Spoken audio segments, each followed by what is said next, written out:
السلام علیکم ورحمۃ اللہ وبرکاتہ۔ الحمد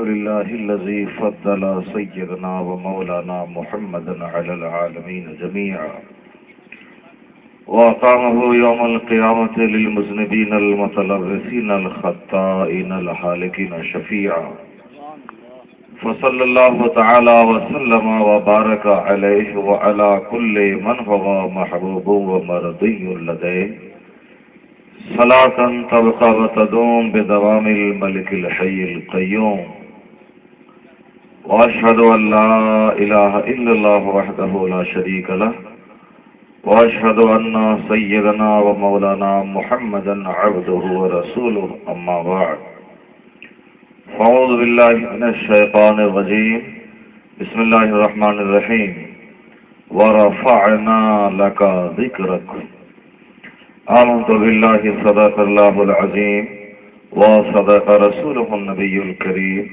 ونحن على ذلك لمن الشاهدين والشاكرين، والحمد لله رب العالمين۔ معزز سامعین و حاضرین، آج یہ خوبصورت اجلاس دیکھ کر آپ کی دینداری کا پتہ چلتا ہے۔ جلسے روزانہ ہوتے ہیں، لیکن بہت کم جگہوں پہ بیٹھنے کا اتنا بہتر انتظام ہوتا ہے۔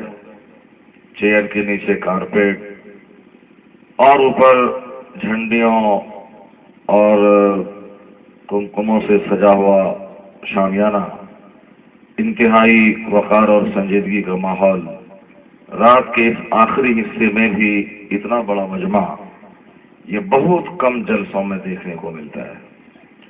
ماشاءاللہ آپ لوگوں نے اس جلسے کو عقیدت سے سجا کر اپنی دینی بیداری کا ثبوت دیا ہے۔ اللہ تبارک و تعالیٰ آپ کو اس کا بدلہ عطا فرمائے۔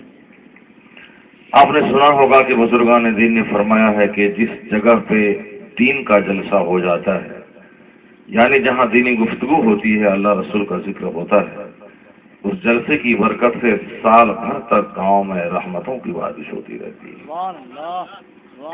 اور بہت ساری بلائیں، بہت ساری مصیبتیں، بہت ساری آفتیں جو آنے والی ہوتی ہیں، اس ذکر خیر کی برکت سے وہ ساری بلائیں ٹلتی رہتی ہیں۔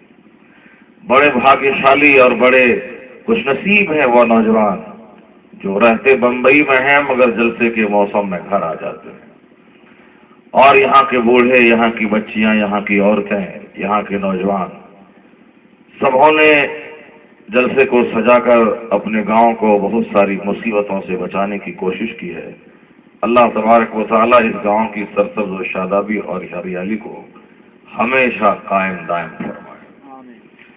دیکھیے، تقریر کا جو اصلی وقت ہوتا ہے وہ وقت 12 سے پہلے کا ہوتا ہے، لیکن تقریر کرنا ہمارے لیے بہت آسان کام ہے، چاہے میں 12 سے پہلے بولوں یا 12 کے بعد، لیکن تقریر سننا بہت مشکل کام ہوتا ہے۔ تو ہم ایک ایزی آسان کام کرنے جا رہے ہیں، چونکہ ہم کو بولنا ہے، اور بولنا بہت آسان ہوتا ہے، لیکن کسی کی بات توجہ سے سننا یہ بولنے سے بڑا کٹھن کام ہوتا ہے۔ تو آسان کام میں کر رہا ہوں اور مشکل کام آپ کر رہے ہیں۔ اللہ تبارک و تعالیٰ آپ کو اس کا بدلہ عطا فرمائے۔ ورنہ آج کل کون کس کی بات سنتا ہے؟ ہر آدمی تو بولنا ہی جانتا ہے۔ جہاں 10 عورتیں جمع ہو جائیں تو 10 عورتیں 10 اپنی اپنی بات بولتی ہیں، کوئی کسی کی بات سنتی نہیں، چونکہ وہاں سب کے دماغ میں سنانے کا نشہ سوار رہتا ہے، چونکہ وہاں عقل و حکمت کی تھوڑی سی کمی ہوتی ہے۔ جہاں عقل و حکمت کی کمی ہوتی ہے وہاں گفتگو تیز ہو جاتی ہے، اور جہاں عقل و حکمت کی دولت جہاں رہتی ہے وہاں گفتگو کم ہوتی ہے اور سماعت زیادہ ہو جاتی ہے۔ اور یہ بھی ایک حکمت ہے کہ ہمیں بولنے کے لیے زبان ایک اللہ نے عطا فرمایا ہے، اور سننے کے لیے اللہ نے 2 کان عطا فرمایا ہے۔ یعنی اس کا مطلب ہے کہ بولو کم اور سنو زیادہ۔ اور آج حالت یہ ہو گئی ہے کہ لوگ بولتے زیادہ ہیں، سنتے کم ہیں، لیکن آپ ایک مشکل کام کر رہے ہیں اور بہت اچھا کام کر رہے ہیں، تو اور آپ سنیے اور میں آپ کو سناتا ہوں۔ مجھ سے پیشتر تقریریں ہوئی، ماشاءاللہ مستقیم صاحب نے اور خورشید الاسلام صاحب نے اپنے اپنے مطالعے، اپنی اپنی اسٹڈی اور اپنا اپنا ادھین آپ کے سامنے رکھا، یہ فقیر بھی چند مفید اور معلوماتی باتیں آپ تک پہنچانے کی جسارت کر رہا ہے۔ توجہ کے ساتھ آپ سنیں گے تو انشاءاللہ آپ کے لیے بہت بینیفیشیل اور بہت لابھدائک ثابت ہوگی میری گفتگو۔ آقا دو جہاں فرماتے ہیں کہ من صلی علیہ مرۃ واحدہ، حضور سرور کائنات صلی اللہ علیہ وسلم فرماتے ہیں کہ جس نے مجھ پر ایک بار درود بھیجا صلی اللہ علیہ عشر مرات، تو اللہ اس پر 10 بار رحمت نازل فرماتا ہے۔ ایک بار درود بھیجا جائے تو اللہ 10 بار رحمت نازل فرماتا ہے۔ حدیث کا اگلا جملہ ملاحظہ کیجیے، حضور فرماتے ہیں من صلی علیہ عشر مرات صلی اللہ علیہ 100 مرہ، جو مجھ پر 10 بار درود بھیجتا ہے اللہ اس پر 100 بار رحمت نازل فرماتا ہے۔ حدیث پاک کا اور اگلا جملہ ملاحظہ کیجیے، آقا فرماتے ہیں کہ من صلی علیہ 100 مرہ، جو مجھ پر 100 بار درود بھیجے صلی اللہ علیہ 1000 مرہ، اللہ اس پر 1000 بار رحمت نازل فرماتا ہے۔ اور حدیث پاک کا آخری جملہ انتہائی ریمارکیبل ہے، آقا فرماتے ہیں کہ من صلی علیہ 1000 مرہ، جس نے مجھ پر 1000 بار درود بھیجا حرم اللہ جسدہ علی النار، تو اللہ اس پر جہنم کی آگ حرام فرما دیتا ہے۔ اس لیے ہر مومن کا وظیفہ ہو، چلتے پھرتے اٹھتے بیٹھتے، ہل چلاتے، کھیت کھلیان میں کام کرتے، فیکٹری میں، دکان پر، آفس میں، دفتر میں، جہاں کہیں بھی جو جس کسی کام میں لگا ہوا ہو، ہاتھ کام میں لگا ہوا رہے اور زبان پہ درود و سلام کے الفاظ سجے رہے۔ اگر روزانہ 1000 بار درود پڑھا گیا تو حضور کی حدیث کی روشنی میں اللہ اس کے جسم پر جہنم کی آگ حرام فرما دے گا۔ یہی ایک مرد مومن کی تمنا ہوتی ہے کہ اللہ تبارک و تعالی مجھے جہنم کی آگ سے بچا لے۔ تو جہنم سے بچنے کا ایک بہترین نسخہ ہے کہ صبح سے شام تک فرائض و واجبات کی تکمیل کے ساتھ کم سے کم 1000 بار درود و سلام کا وظیفہ ہو جائے۔ اور معلوم ہے کہ درود و سلام کی سب سے معتبر کتاب جو اس روئے زمین پہ لکھی گئی ہے اس کا نام دلائل الخیرات شریف ہے۔ اس کے بارے میں آیا ہے کہ جو پابندی کے ساتھ دلائل الخیرات شریف کا ورد کرے گا، مرنے سے پہلے اللہ اس کو ولی کامل بنا دے گا۔ اور جن لوگوں نے بھی اس کا وظیفہ کیا، اس کے فوائد کو انہوں نے محسوس کیا ہے۔ اس کتاب کا جو لکھنے والا، جو ترتیب دینے والا علامہ جزولی ہیں، ان کی زبانی درود شریف کی فضیلت سنیے۔ وہ فرماتے ہیں کہ ایک بار فجر کی نماز پڑھنے کے لیے میں پریشان تھا، سامنے کنواں ہے مگر ڈول نہیں ہے، میں پانی کیسے نکالوں؟ میں چاروں طرف تک رہا تھا کہ کہیں سے کوئی انتظام ہو جائے۔ ایک طرف سورج نکلنے کو ہے، فجر کا ٹائم ختم ہونے کو ہے اور بے چینی بڑھ رہی ہے، تو سامنے کے مکان کی چھت سے ایک لڑکی دیکھ رہی تھی۔ وہ لڑکی بولتی ہے کہ آپ کیوں پریشان ہیں؟ کہا کہ بیٹی میں پریشان ہوں کہ پانی کیسے نکالوں کنویں سے اور میں وضو کیسے کروں، ڈول نہیں ہے۔ لڑکی کہتی ہے کہ آپ کا نام؟ انہوں نے کہا کہ مجھے محمد جزولی لوگ کہتے ہیں۔ کہا جزولی، میں تو سنا ہے کہ بہت بڑے بزرگ آپ ہیں اور پانی کے لیے پریشان ہیں۔ وہ لڑکی وہاں سے دھوپ پھینک دیتی ہے کنویں میں، تو کنویں کے نچلے حصے کا پانی اوپر جوشیجن ہو جاتا ہے، اوپر موجیں مارنے لگتا ہے۔ علامہ جزولی نے وضو فرمایا، نماز ادا کی، اس لڑکی کے دروازے پہ جا کے کہتے ہیں کہ بیٹی، رسول پاک کا واسطہ ہے کہ تم بتاؤ کہ یہ کمال کیسے تم کو ملا کہ کنویں میں تھوک دو تو کنویں کا پانی اوپر موجیں مارنے لگے؟ اس لڑکی نے بتایا کہ اگر آپ رسول پاک کا واسطہ نہ دیتے تو میں کبھی یہ راز نہ بتاتی، لیکن آپ نے مصطفیٰ کا واسطہ دے کر مجھے راز بتانے پر مجبور کر دیا ہے۔ یہ مقام کہ میں تھوک پھینکوں تو پانی اوپر آ جائے، یہ مقام دوسری نیکیوں کی وجہ سے نہیں، یہ نبی کونین پر درود و سلام پڑھنے کی وجہ سے اللہ نے عطا فرمایا ہے۔ یعنی ایک مسلم سماج کی بیٹی اگر عقیدت و محبت میں جھوم کر سرکار دو جہاں پر درود پڑھنا اپنا وظیفہ بنا لے، وہ باکمال عورت ہو جائے کہ کنویں میں لعاب ذہن ڈال دے تو کنویں کا پانی باہر آ جائے۔ اور واقعی اگر پابندی کے